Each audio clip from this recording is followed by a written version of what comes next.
টয়া, আমি জাদুর সোনার নেকলেসের গাছ।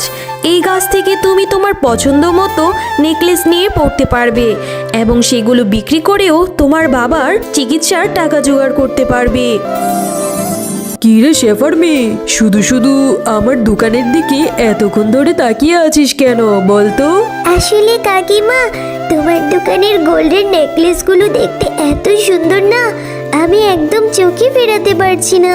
ঠিক আছে, তাহলে তোর মাকে গিয়ে বলবি একটা নেকলেস কিনে দিতে, তাহলে তো হয়ে যায়। শুধু শুধু এভাবে তাকিয়ে থেকে কি লাভ? এমনিতেই কাকিমা, আমি দাঁড়িয়ে দাঁড়িয়ে দেখছিলাম। আমি আজকে আমার বাবাকে আর মাকে বলবো আমাকে একটা সুন্দর নেকলেস কিনে দিতে তোমার দোকান থেকে। ঠিক আছে ঠিক আছে, এখন আমার দোকানের সামন থেকে চলে যাও তো, না হলে আবার নতুন কাস্টমার আমি ধরতে পারবো না। তাড়াতাড়ি যাও। টয়া, এই দেখ, আমার মা তার দোকান থেকে আমাকে এই নেকলেসের বাক্সটা দিয়েছে। এই নেকলেসটা কত সুন্দর! হে রে পিঙ্কি, নেকলেসটা আসলে অনেক সুন্দর। আমিও যাওয়ার সময় তোর মায়ের দোকানে দেখলাম অনেক সুন্দর সুন্দর গোল্ডের নেকলেস। আমি আমার মা আর বাবাকে যেয়ে বলবো আমাকেও যাতে তোর মায়ের দোকান থেকে একটা নেকলেস কিনে দেয়। ঠিক আছে টয়া, তাহলে তো ভালোই হয়। সামনে তো ঈদ আসছে, এই ঈদে আমরা দুইজন নেকলেস পরে ঘুরবো, কি মজা! হে রে পিঙ্কি, আমি এক্ষুনি যাব, যে আমার বাবা মাকে বলবো। মা, বাবা, তোমাদের কাছে আমার একটা আবদার থাকবে। এবার ঈদের জন্য আমাকে একটা নেকলেস কিনে দিবেই দেবে। আমি কখনো সোনার নেকলেস পরিনি, আমার যে সোনার নেকলেস পরতে খুব ইচ্ছে করে। কিসব বলছিস রে টয়া মা? সোনার নেকলেস, সে তো অনেক দাম। আমি কখনো সোনারুর দোকানে যেয়ে নেকলেসের দামও জিজ্ঞেস করিনি। মনে হয় অনেক দাম হবে। তোর বাবা রিক্সা চালিয়ে যে টাকা ইনকাম করে সেই টাকা দিয়ে তো আমাদের সংসারটা চালাতেই হিমশিম খেয়ে যাচ্ছি। তোকে আবার সোনার নেকলেস কোথা থেকে কিনে দেবো রে মা? আমি এত কিছু জানি না, আমার একটা সোনার নেকলেস লাগবেই লাগবে। পিঙ্কি, টয়না, ওরা কত সুন্দর সুন্দর সোনার গহনা পরে। আমার যে সোনার গয়না পরতে খুব ইচ্ছে করে বাবা।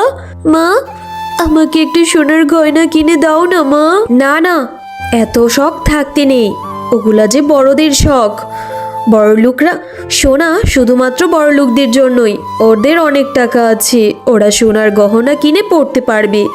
আমাদের তো এত আয় রোজগার নেই, আমাদের মতো গরিবদের এত শখ থাকতে নেই রে মা। মা, তুমি সবসময় আমাকে এরকম বলো। তুমি আমাকে কম করে একটা সোনার নেকলেস কিনে দাও না মা। আমার অত দামি নেকলেস লাগবে না, কম দামি হলেও আমাকে একটা তুমি সোনার গহনা কিনে দিও মা। আমি যে আমার বন্ধুদের খুব করে বলেছি এবার ঈদে ওদের মতো সোনার গহনা কিনবো। হ্যাঁ গো টয়ার মা, তুমি আমার মেয়েকে এভাবে বলছো কেন? আজকে আমি সকাল থেকে যা রোজগার করব সেই টাকাটা কোথাও খরচ করব না। তুমি এই টাকা দিয়ে আমার মেয়ের জন্য সোনার গহনা কিনে নিয়ে আসবে বাঘিনী বাবির দোকান থেকে। ঠিক আছে ঠিক আছে, তোমরা মা আর বাবা দুজনই পাগল হয়ে গিয়েছো। একটা সোনার নেকলেসের দাম কত জানো? অনেক টাকা। এই টাকা দিয়ে কিচ্ছু হবে না। হবে হবে, তুমি আমার মেয়েকে ছোট করে হলেও একটা সোনার গহনা কিনে দিবে। আমি রিক্সাটা নিয়ে এখনই বের হচ্ছি। কি মজা, আমি আজকে সোনার গহনা কিনবো।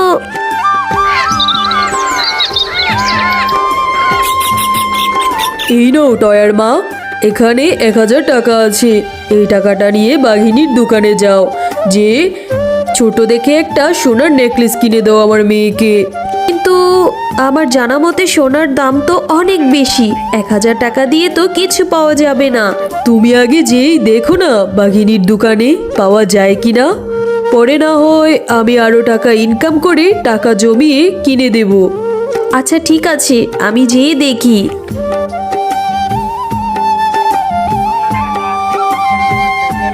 বলছি বাঘিনী ভাবি, আমাকে 1000 টাকা দিয়ে আমার মেয়ের জন্য একটি সোনার গহনা দেন তো। ছোট দেখে একটা নেকলেস হলেই হবে, বেশি বড়সড় লাগবে না। হাসালি রে শেফা, হাসালি। 1000 টাকা দিয়ে এসেছিস আবার সোনার নেকলেস কিনতে? কখনো শুনেছিস 1000 টাকা দিয়ে সোনার নেকলেস পাওয়া যায়? তোদের মতো গরিবদের এত সোনার জিনিস পরার শখ কেন? হ্যাঁ, আমার দোকানে সর্বনিম্ন 20,000 টাকা একটা সোনার নেকলেস, আর সব কিছুই 20,000 টাকার উপরে। 20,000 টাকা জোগাড় করে তারপরই আমার দোকান থেকে সোনার নেকলেস কিনতে আসবি। কিন্তু বাঘিনী ভাবি, এত টাকা যে আমাদের কাছে নেই, তুমি তো জানোই। টয়ার বাবা রিক্সা চালিয়ে যে কয়টা টাকা ইনকাম করে তা দিয়ে সংসারটা চালাতে হিমশিম খেয়ে যায়। মেয়েটা যে আমার বড্ড আশা করেছে এবার ঈদে একটা সোনার গহনা কিনবে। ছোট্ট দেখে একটা সোনার গহনা দাও না বাঘিনী ভাবি। কিসব বলছিস শেফা? আমি যে বললাম তোর কি মাথায় ঢুকিনি? 1,000 টাকায় সোনার গহনা আমার দোকানে নেই। যা অন্য দোকান থেকে পেলে সেটা নিয়ে যা। এখন আমার দোকান থেকে যা তো, কত কাস্টমার দাঁড়িয়ে আছে, তাদেরকে আমার দোকানে আসতে দে। এখন যা এখান থেকে। চল টয়া, পরে টাকা জমিয়ে তোকে সোনার গহনা কিনে দিব। কি গো, আমার মেয়েটার জন্য কি গয়না কিনলে? দাও তো দেখি। ওগো, 1,000 টাকা দিয়ে তো কিছুই পাওয়া যায় না। বাকিনী ভাবির দোকানে যেয়ে জিজ্ঞেস করলাম একটা ছোট্ট গহনা দিতে, কিন্তু সে আমাকে আরও অনেক কথা শুনিয়ে ওইখান থেকে তাড়িয়ে দিল। ওনার দোকানে নাকি 20,000 টাকার নিচে কোনো গহনা নেই। আচ্ছা, তোমরা কোনো চিন্তা করো না, আমি এবার আমার রিক্সাটা নিয়ে শহরের দিকে যাব। শহরের দিকে যাতায়াত বেশি হয়, নিশ্চয়ই ভালো টাকা ইনকাম করতে পারবো।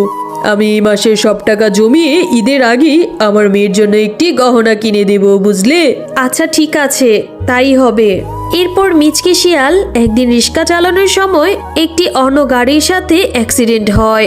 মা, বাবার কি হয়েছে? তোর বাবা তোর জন্য শহরে যেয়ে রিক্সা চালিয়েছে। সে তো সেখানে নতুন ছিল, রাস্তাঘাট অত চিনতো না, তাই অ্যাক্সিডেন্ট করে হাত পা ভেঙে গিয়েছে, মাথাতেও প্রচন্ড চোট পেয়েছে। তোর বাবার চিকিৎসা করতে চেয়ে অনেক টাকার প্রয়োজন। এখন কিভাবে যে কি করব? সময় মতো তোর বাবার মাথায় অপারেশন না করলে তোর বাবাকে যে বাঁচানোই কষ্টদায়ক হয়ে যাবে। আমার জন্যই আমার বাবার এত বড় ক্ষতি হলো, এখন আমাদের কি হবে? হে সৃষ্টিকর্তা, তুমি আমার বাবাকে সুস্থ করে দাও। আমি আর কখনো কিছু আমার বাবার কাছে বায়না করব না। ছোট্ট মেয়ে টয়া, তুমি এভাবে এখানে বসে বসে কাঁদছো কেন? কি হয়েছে তোমার, বলো আমাকে। এরপর টয়া পরীটাকে সব ঘটনা খুলে বলে। সব শুনে পরী বলে, ও এই ব্যাপার, এই নাও, এই বীজটা তুমি তোমার বাড়ির আঙ্গিনায় নিয়ে রোপণ করে দিও, দেখবে তোমাদের পরিবারের সকলের সমস্যার সমাধান হয়ে গিয়েছে। এরপর টয়া সেই ফুলটা তাদের বাড়ির আঙ্গিনায় নিয়ে রোপণ করে দেয়। হ্যাঁ রে টয়া, বাড়ির আঙ্গিনায় এটা কি রোপণ করলি? মা, এই ফুলটা আমাকে পড়ে দিয়েছে, বলেছি এই ফুলটা রোপণ করলে আমাদের সকল সমস্যার সমাধান হয়ে যাবে। কি সব বলছিস রে টয়া? এমনিতেই তোর বাবা অসুস্থ, তুই আবার কি রকমের পাগলামি শুরু করলি বলতো? মা, সকাল হলে দেখা যাবে কি হয়।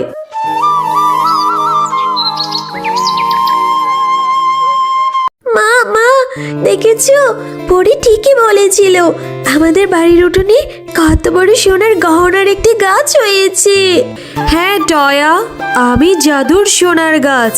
তুমি চাইলে এই গাছ থেকে তোমার পছন্দ মতো নেকলেস নিয়ে পড়তেও পারো, আর এই গাছ থেকে নেকলেস বিক্রি করে তোমার বাবার চিকিৎসাও করতে পারবে।